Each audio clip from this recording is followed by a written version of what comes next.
So I understand that this may well be similar to a talk that I gave before, but I promise there are some new bits to this. And it's been a long-standing project of mine, really, or a desire to build this capability. Given most things these days have to have the AI tick or tag related to it to be marketable in any way whatsoever, I promise that there are aspects of this which incorporate vector-based search and so on. So a little bit about my background first. So most of the work that I've done has been related to Lucene, going back since Lucene was on SourceForge, so a very long time ago. I won't go through all of these things, but what I will do is highlight one of the things that is most related to what I'm talking about tonight, and it's probably the thing that I'm most proud of in terms of what I've developed over the years. But it was closed source, and not many people got to see it. It was I wound up working at BAE Systems for a series of acquisitions rather than by choice necessarily, but I ended up working in the R&D area in BAE Systems developing search and analytics products, and we had a distributed search and visualization capability built on top of Lucene. So we had things like geospatial indexes and nested documents and all these things that weren't in open source yet at that point. But increasingly over time, these things were emerging as capabilities in things like Elasticsearch. And at the time, we had the audacity of asking for money for our product. And increasingly, our customers were coming to us saying, well, what's the difference between you and Elasticsearch? Elasticsearch is now got spatial search and it does all these other things. And I kept thinking, well, yeah, good point. What is the difference? So constantly scrambling for higher ground. So in the end, if you can't beat them, join them. So I ended up joining Elasticsearch. Elastic. I was employee number 30 or something like that. And I made a number of contributions to Elasticsearch on the core search side of things. But this is predominantly back-end work. So what I wasn't doing was bringing across all the front-end stuff that we'd had a lot of success with in BAE. So in particular, what we found is that we've developed a very intuitive graphical Boolean query builder, where somebody would walk into a room, which we had called Showcase. So this sort of £1 million room with all these touchscreen things around the room. And we would show them this thing. So these people would be police force, investigators, intel analysts, and all those kinds of things. And some of them didn't know Boolean syntax at all, but within 1 minute of being in the room and being shown how to drag and drop various different things, all of a sudden they were hugely empowered. And this is a capability that I always wanted to bring to a much wider audience. So I've always said that I'd like to get it to the point where my mum can use it, and she can write these complex queries and use as much of a search engine as we know how to. So what I want to talk about is what the classic search discovery loop is. So we start off over here on the left with our keyboard. We type something into a search box, and then we get a bunch of results. Here you 10 blue links, but then we started seeing facets emerging with bar charts and pie charts and maps and timelines and all sorts of things, which is where the other primary input device comes in, which is the mouse. Or if you're on a mobile, obviously it's going to be your fingers. So we've got two main ways of entering data, the keyboard and the mouse. The keyboard goes in the search box, the mouse clicks bars and these other things. Voice hasn't really taken off, I don't think, as a sort of primary input. So we're very familiar with this kind of interface.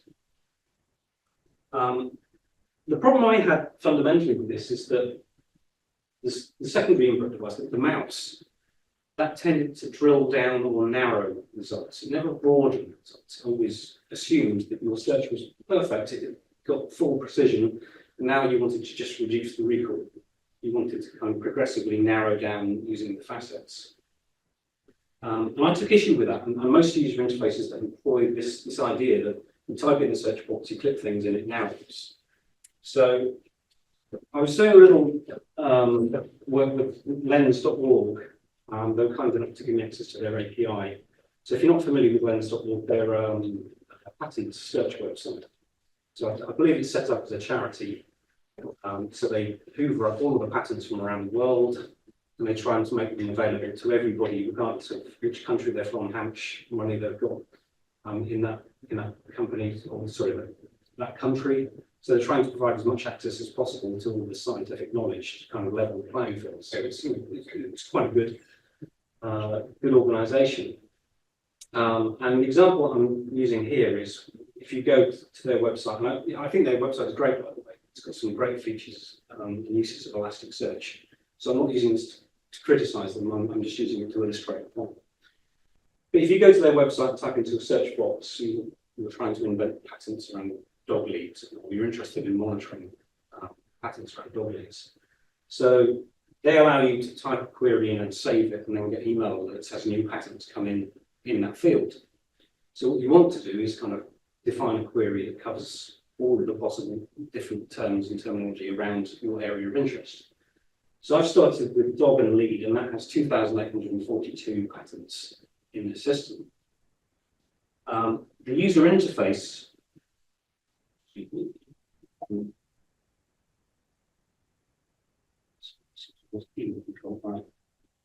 maybe your colleague again? okay, there we go, right. So the user interface is a faceted search interface primarily. So you get these things that we call CPC codes or IPC codes. So these are things that are attached to patents when they're registered.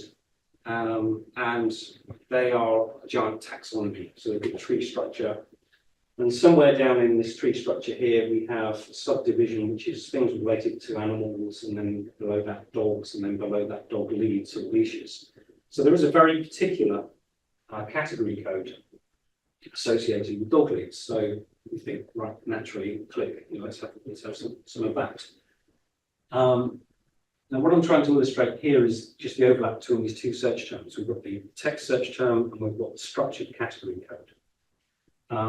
And it's not a perfect overlap. So there's 2,181 patents that have been tagged with this very particular code, but they haven't tagged all of the dog lead related patents. So this is the real one. Not everything gets tagged 100% correctly. So we're dealing with messy data sometimes, and there's lots of different misclassifications, should we say, and all that sort of stuff. So ideally, what I would like is to be able to match all the documents that are in the green circle and the blue circle. So they either have dog and lead or these the structured code.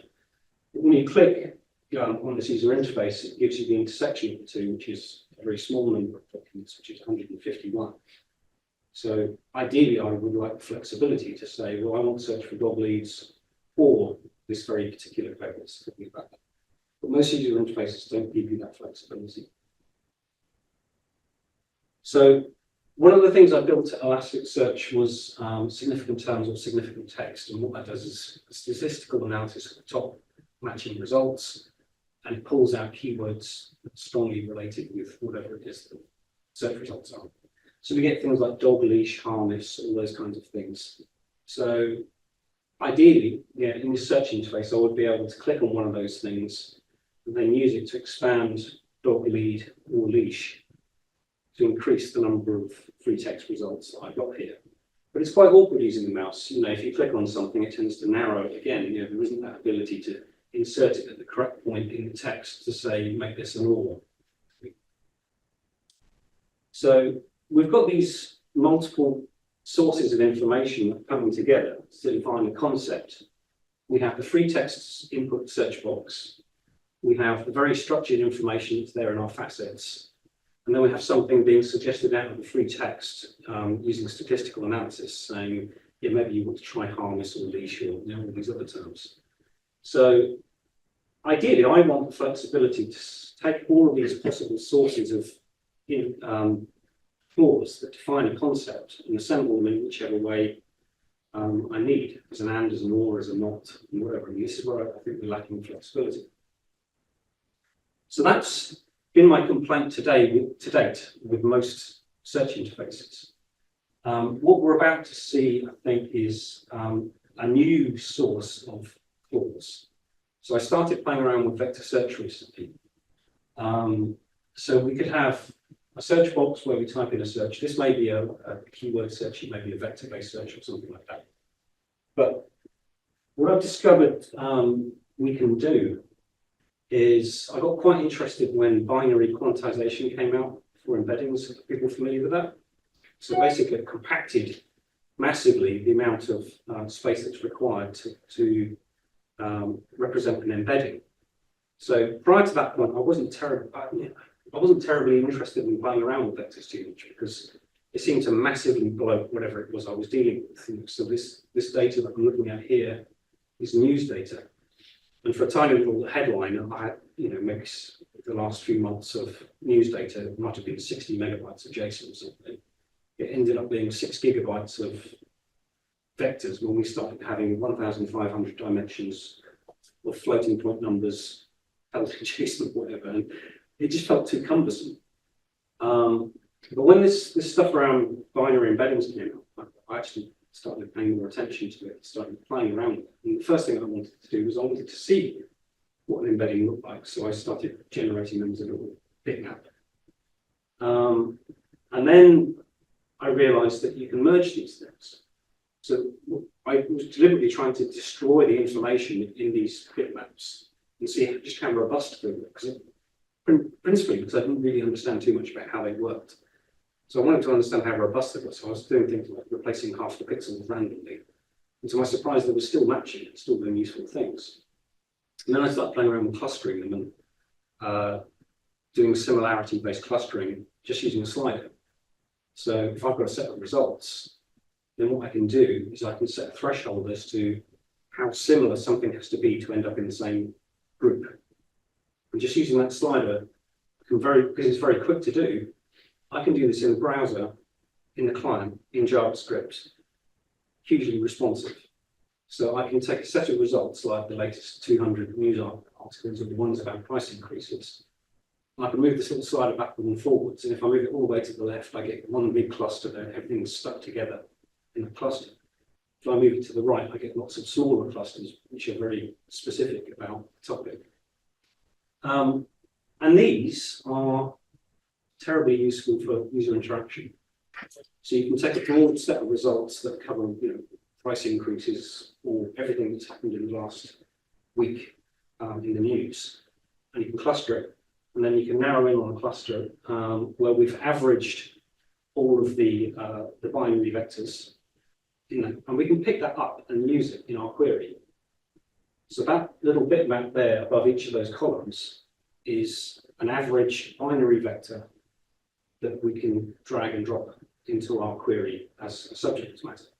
So think about it. This is like a facet. It's like saying we have 12 hits in department X and department 10 in department Y and 30 in department Z, except the groupings, the buckets that we're putting things into aren't predetermined structured pieces of information. They're entirely dynamic and generated at runtime by clustering these binary vectors. And this is a new form of facet in a way that I want to pick up and use, and so I want to use that in my query, which I think is quite exciting. And I found myself struggling to think, well, how would I describe this to my mum? How would I say, you can use the search interface here. The first thing I found was that I wanted to be able to give a name to those squiggles and talk to people about what they were. So I didn't want it to be black box, just pick a column and then do something. I wanted to get across how this is matching and how it's different to keyword search. So I came up with the word query codes, QRY codes, purely because it's like a QR code in that you as a human aren't expected to understand what that bitmap means, but a computer can. So I created a little website which is sort of end user focused called QRY codes. It's interactive, you can play around with these things, and it's really just trying to familiarize people with this as a concept. Because I don't think I've seen this anywhere else at this point. I don't know if anybody else has seen something like this. No, but I'll demonstrate it later, but it's very interesting, but it is just another form of clause, another way of describing a concept. It's not keyword, it's not structured code. It's an image which you can pick up and then do a similarity-based Hamming distance, whatever you want to call it. I wouldn't get too technical with this stuff because I want my mum to understand it. She understands the fact that these images can be similar and they can be merged. And people who are not technical seem to latch onto this idea and say, right, yeah, let's go. Let's use it. So we have all these pieces now that we want to put together and organize as part of our query and the conversation we're having with the search engine. So we've got multiple types of criteria. So I keep trying to avoid using the term assembly language because that's a reserved term in technical speak. Assembly language is some kind of low-level programming thing.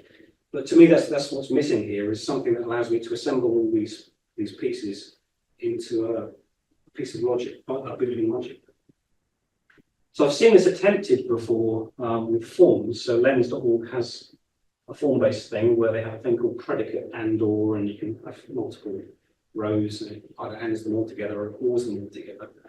Google's got a similar thing where match all the words in this box or any of the words in this box or none of the words in this box.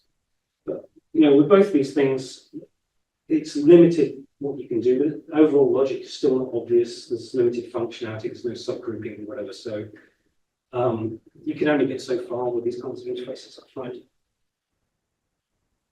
And lens.org as a sort of final fallback.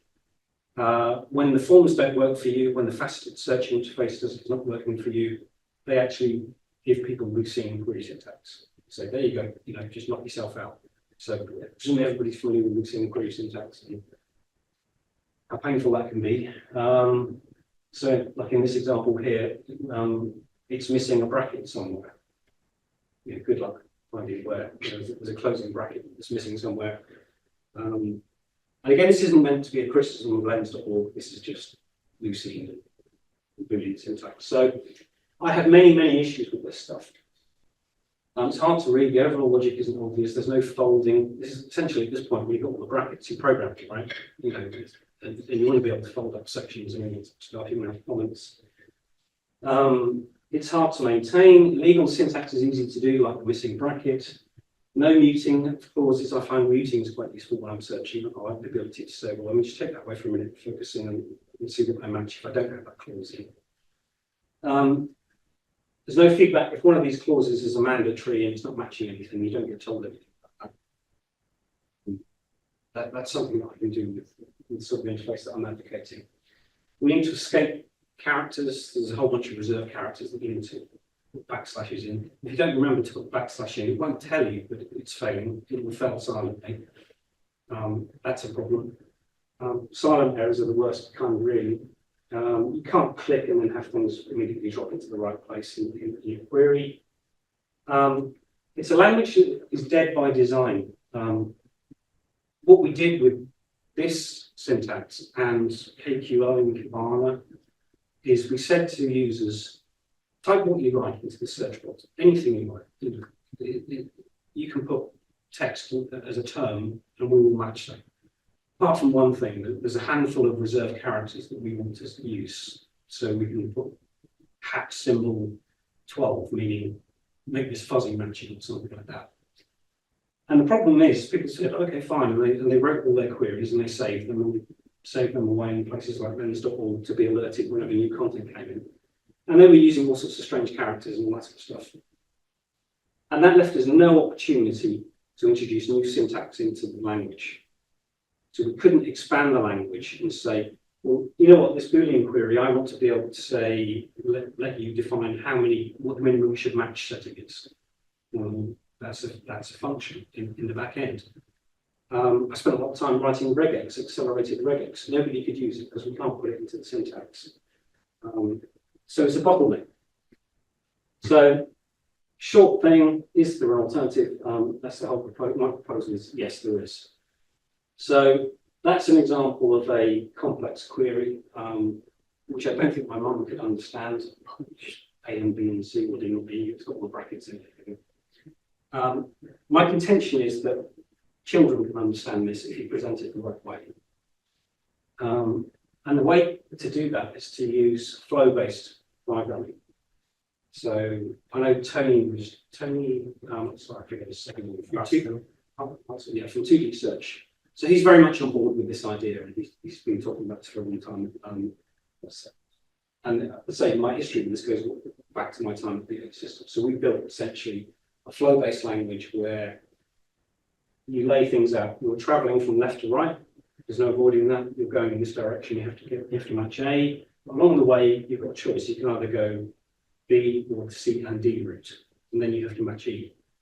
So that's the thing that you have to sort of get on board with. And as soon as you've got that, you're off. You can start building your queries. So that's an example of my query. It's all folded up. It's my dog lead query.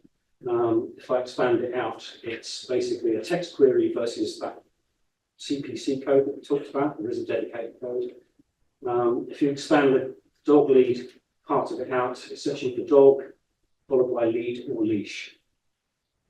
And we can get even fancier. We can start to introduce span-based queries. So there's an example of a query that Elasticsearch can do that we never put in the hands of end users because they didn't have syntax other than JSON to actually do that. So in this graphical language, you can have things like sliders to move the words further apart to say these words need to be near each other, but you can say how far apart they are and all that kind of stuff. So we get a lot of benefits. The overall logic is obvious because you've got this sort of graphical flow. People can read it without understanding ands and ors. I don't even have to use the word and or to convey what this is doing. You can fold all the related clauses, so you can hide complexity. You can give these things labels. Legal syntax is impossible. There's no missing brackets. There's no need to escape any special characters because you just type it into an early box and we know what to do with it. We can profile and tell you which of these clauses isn't matching anything. We'll show you the little flag, red flag. This isn't matching anything. It's drag and drop friendly, so it's mouse friendly. So yes, I can type things in, but we can also drag things in and say, make this an or stick it on the end as an and. It's full functionality, so things like vectors. I added vectors. That was a new clause type I added into the system. It took me about half an hour to add this code, but now we have vector clauses that can be stored and used in this graphical query builder. Nobody has to see 1,500 floating point numbers in a text box. We've hidden all that complexity. They just get the little bitmap, which represents that cluster they were interested in, and they can drag it around. So I've spent a fair bit of time creating an end user focused, mobile friendly little app to teach people what the syntax is. So there's two principles: ands go across, cold and drink, ors go down, cold or chilled drink. So that's pretty much it. Not is just basically on toggle it. You can toggle anywhere at the stage and say one of these things, not cold or chilled. That's it. That's all you need to learn. So you could literally teach somebody this in about 30 seconds. The way I present it in my user interfaces, I use these little plus symbols here, and that's an area where you can drop a new clause. So you can either drag something in there, or if you click the plus, it will pop up an editor, and it will say, well, enter a clause here. What do you want? Do you want to do a vector search, a keyword search, a geo search, whatever? So you can build user interfaces with custom sort of clause adding bits of UI around the stuff. And this graphical presentation gives you full control over clauses. So ask AI to draw me some examples of funnels, because these are the components that I used to build at Elasticsearch.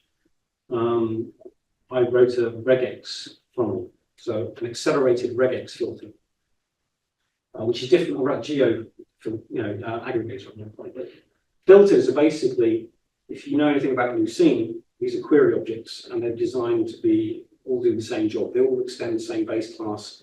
But each of them have different sets of dials and controls. And what I found is that I would add, for example, a setting to the regex filter. So I added a setting to make it case insensitive. Could we expose that in Lucene query syntax or KQL? No, because we ran out of special characters for somebody to be able to say, turn that switch on.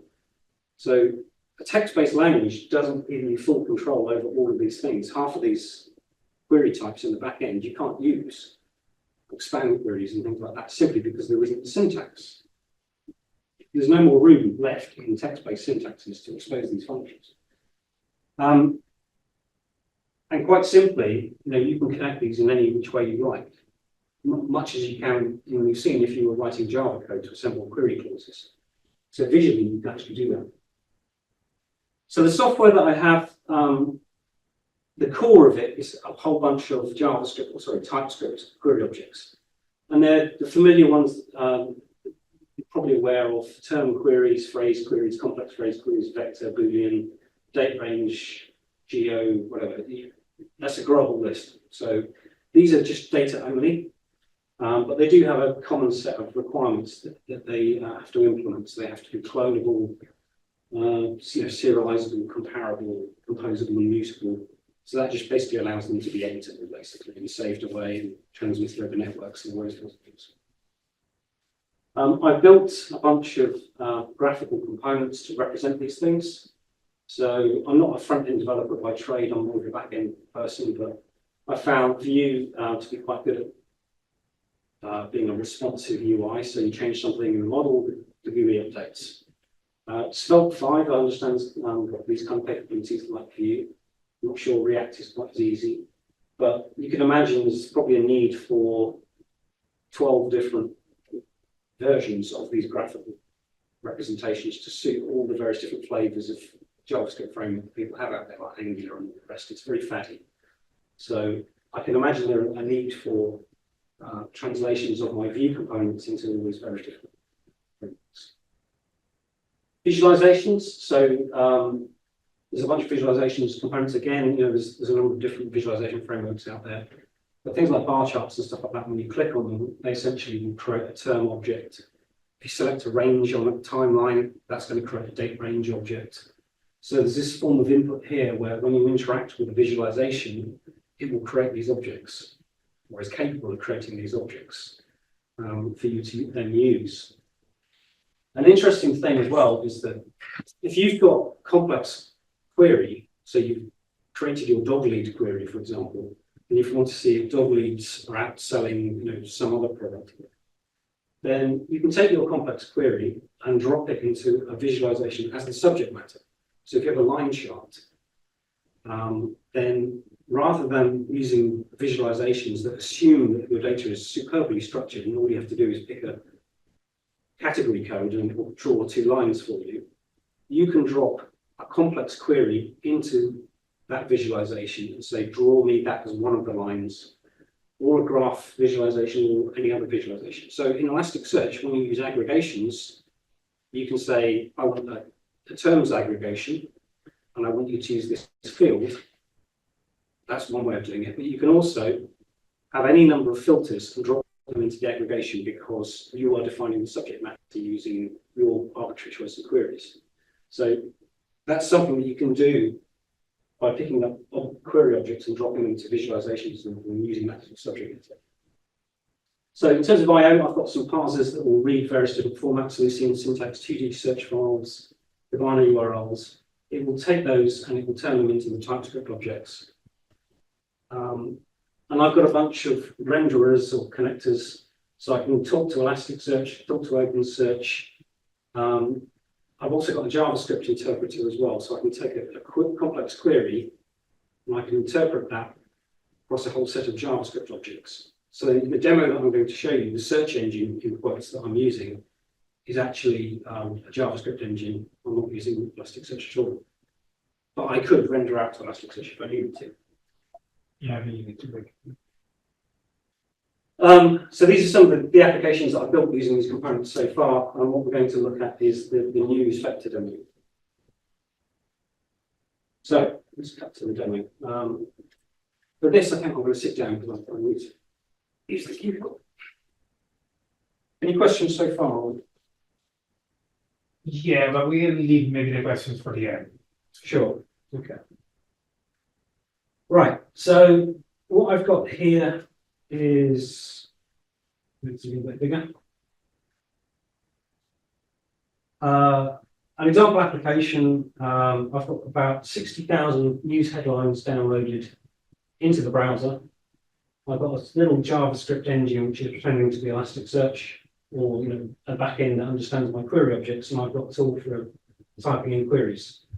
So I'll start off with let's just drop old school sake. Let's build a query avian or bird flu. Does anybody know what that will match? Will that match avian flu in Lucene? Does anybody know the answer to that? The default operator. The default operator is and. Okay. Will that match a document that says avian flu? Yes? We've got one yes. We're the search experts, by the way, and we don't know the answer to this. Do you know if it will? No. Yeah? Avian flu. Oh, avian flu. Okay, yes. It would match a document that said avian flu. If it's we are assuming it's tokenized, I guess, in UX. Yeah. So there are parentheses. Will it work? I think so. Yeah, I did as well, but we're Lucene experts, right? Yeah. We're wrong. It doesn't. I'll tell you why it doesn't. Because we haven't got any brackets, the way that is parsed, bird and flu takes priorities. They are must clauses, and the avian is relegated to a should clause. So you get extra points. So unless the document has bird and flu in it, you won't match it, but you will get extra points if it also contains the word avian. But that is not what you would expect, right? And you wouldn't know that it had gone wrong if you were talking to Lucene directly. But I've chosen to interpret this literally as a Boolean type query. So when you enter this, I lay it out graphically. So you're matching the word avian, or you're matching bird and then flu. So I can see how the search engine has misinterpreted and how I might have needed to have used brackets and so on. But I can fix it by just dragging and dropping and putting it in there. So now I have bird or avian and then flu. Okay. If I click the plus symbol here, I'm going to use a different input now. I'm going to type in just a keyword here. So we've got autocomplete going on here. So I hit space here. It's suggesting Biden and Trump and all these very popular keywords that you would find in news articles. But if I click here, I get a different set of suggestions because it's context sensitive to where you are in the pipeline. So at this point here, these are the only words that you will find, and they are the significant words. So there's two here that stand out, H5N2 and H5N1. So I've not typed the letter H or anything like that, but it's suggested those because it knows it's statistically significant and related to the documents that have matched this query so far. So 78 documents here. And what's incredibly surprising is that a large proportion of them, maybe it's 10%, have used this term, H5N2. So 10% is a reasonably small number, but in terms of a percentage, H5N2 is normally used in 0.0001% of all documents. So it's that change in significance and statistical significance is what brings it to the top here. So in Elasticsearch, this is called significant text and significant terms. And we couldn't afford to do this in Elasticsearch for people doing autocomplete because we are a distributed system with a remote connection running on disks and all the rest, and it's too expensive to do that kind of autocomplete. I wrote the autocomplete for Elasticsearch, and we had to be so limited in terms of what we could offer because of those constraints. Disk, CPU, network, numbers of users, amount of state that you can keep around each user's inputs. it's very restrictive. So using a local JavaScript-based cache of data has enabled me to offer functionality that is much richer than you would expect from Elasticsearch, or Elasticsearch will ever attempt to do because of those constraints. Anyway, let's pick H5N2. I'm also going to pick H5N1. So remember, I was talking before about codes with lens.org. There are structured codes that absolutely mean something. It's very specific. So in this case, I've got a text query, and then I've got these codes here. What I ideally want to do is to have the text query ordered with these very specific codes. So I can reorganize this. I can take my flu. If I drag it over the top of these two terms here, I can merge these two clauses together into one. Oops, sorry. Oh, damn it. Curse of the demo.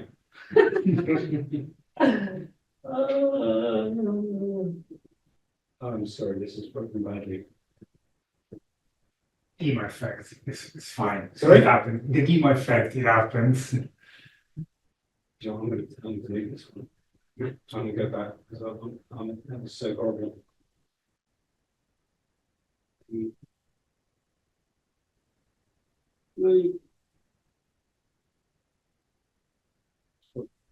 There. That's how I removed that. Merge that. That's going to work.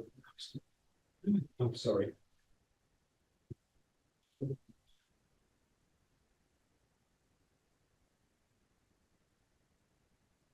That. Sorry. Okay. I'll fold it up out of the way anyway because it's complicated at this point. But normally it would drop up, it would pop up a dialogue saying, do you want to merge this as an or as an and or as a not, and all those kinds of things. But the point is, having made it one component here, albeit expandable, I can put these two others underneath it. So we now have our two structure clauses or our text clause here. And now we're matching those things like that. Right. Okay, let's go on to look at some of the stuff I was doing with vectors. So you can either type in your search terms here, or we can look at the last 200 or so news documents. So these are the last 200 news articles sorted by time. So essentially, this is trending topics. So this is my clustering slider. So if I slide it all the way to the left, what I'm saying is I'm very, very lax about the threshold for similarity. So all the documents stick to each other because they're all vaguely similar. And they end up with one grouping, one bucket. Now, the other extreme is if I take it all the way over to the other side, I end up with very small clusters that are highly specific. So if we stick it somewhere in the middle, then we get something that's vaguely useful in terms of similarity. So something gruesome here, UK police finding two suitcases with a murder or something like that. So you can see it's actually quite effective in terms of grouping things that are related. Stuff about George Clooney and Biden going on. There's a fire in ruins Gothic Cathedral. Have people heard about that one? I don't know about this. But with all these things, I can pick them up and make them part of the conversation. I can use them as a query. So if that was my subject of interest, I can drop it in here. I now have this as a topic. So let's look at the results at the time. So this cathedral fire was obviously just a recent thing that's just happened. And we have a slide here so we can say how similar we want things to be. So this is like the image similarity thing. So if I drop this too low, then I start matching lots of things. So 50%, that's like random. You've got 50% of the bits, white noise would match 50%. It's got 50% of the bits that are in this image. So up around 65, 70, that's where it starts to get useful when you're matching things related to that. So let's start from a different point. Rather than clustering, we can actually take some text, have a conversation with OpenAI and generate one of these, what I call query codes, which are binary vectors dynamically. So a lot of these newspapers, some of the more salacious ones, they seem to spend an awful lot of time documenting people being thrown off aeroplanes for bad behaviour. How did you the vector effects did you mention? So in the background, I've got something hovering at RSS headlines, and for each headline, it's trotting off to OpenAI. It's getting it's the embedding service. I forget which one. It's text embedding 3 small or something. 1,500 dimensions, and each one of those floating points are either like a 0 or a 1 bit, and that's what I'm choosing to store. So I'm doing exactly the same thing now. I'm taking some text, I'm sending it to OpenAI, all being well. We'll probably have an internet connection. Yeah, potentially. Is it using internet, external service? I disagree. Oh, I've already been talking to an empty room. No, I can see it works. Yeah. There are some issues with the Wi-Fi. I guess something is not available. Yeah, maybe it's that. Okay, so yeah, this is connecting to my site to then connect to OpenAI. Maybe So they. my site isn't on your list, right? Okay, fine. Well, let's try find another way around it then. So if I search for airplane airlines flight, let's say thrown or removed.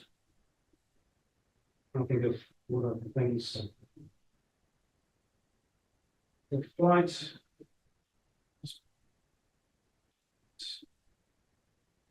Removed. There we go. So somebody was removed from a flight. Well, right. So let's take that as a group. Find another tab. So we've got 824 matches here. So drunk holiday makers being thrown off a flight. So again, we could group these by topic, and then we'll get each specific incident. So draw that thing where the turbulence hit, and there was that mega turbulence. That's this thing here. So maybe that's something I want to come back to. So again, just emphasising the tactile nature of this stuff. I can stick that in my clipboard.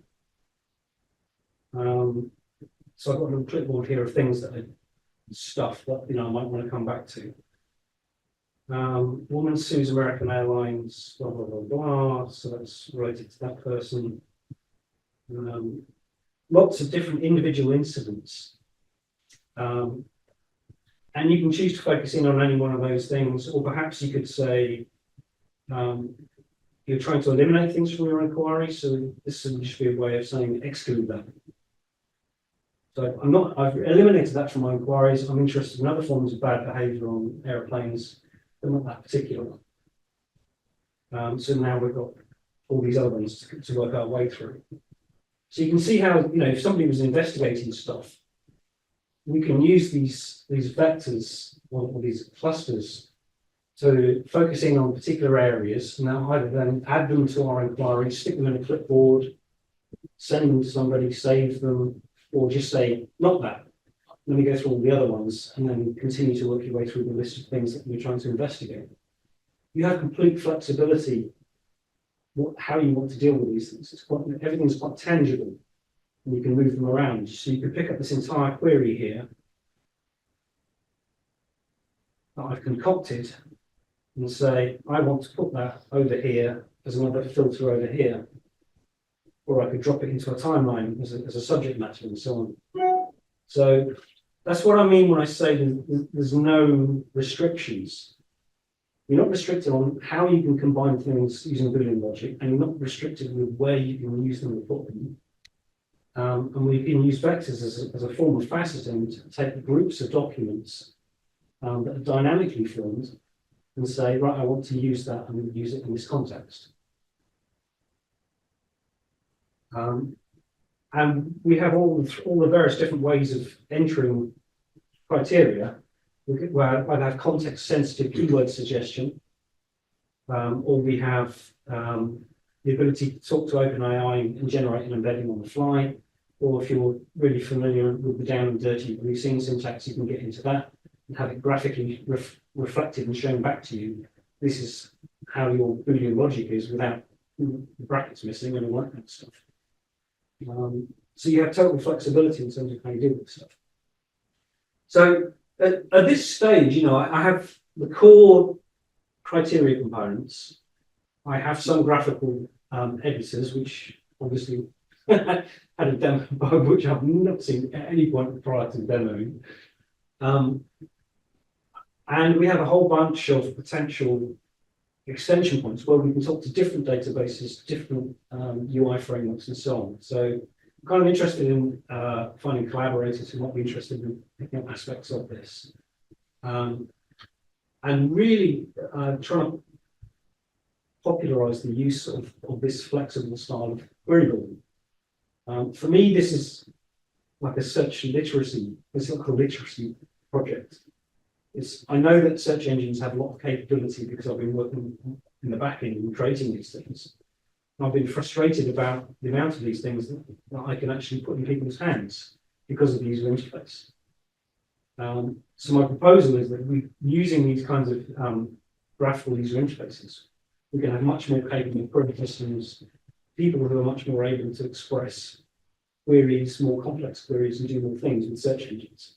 My frustration for a long time has been with this sort of search box and the facet style user interface and the limitation that puts on people. And it's been a roadblock, I think, to progress. So that's as much as I wanted to present. If OpenAI was working, we had the connectivity, I'd invite you to come up with whatever query you want at this point, and then we could see, show you how it works. But for me, the binary stuff is working very well.